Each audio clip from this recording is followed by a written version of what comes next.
Mbele jamani, kiongozi wa kanisa la Kianglikana nchini Askofu Jackson Ole Sapit amekosoa vikali mpango wa serikali wa kuwezesha wananchi kiuchumi kupitia harambee ambazo zimeunduliwa katika maeneo mbalimbali nchini, akitaja kuwa ya kisiasa na isiyokuwa na mwelekeo. Sapit, mtazamaji, amewalaumu viongozi kwa kuyapa kipaumbele matukio ya kujitambulisha wao binafsi badala ya maendeleo ya kweli, na kusisitiza kwamba serikali inafaa kurejesha fedha hizo kwa mahitaji muhimu kama vile ya kugharamia masomo shuleni.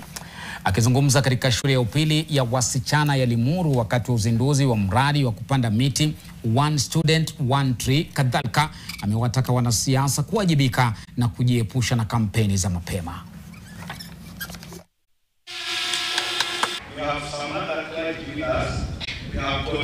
I think what the government need to be putting all the money, being spent in these barasas and even these mini campaigns that we see around the country, be it of the opposition or the government, is translate that money to our schools. Now our principals are crying because the capitation is not enough.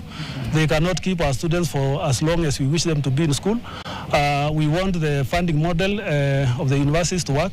We want the healthcare system to work, but we also want the agriculture sector that the government should put infrastructure in place.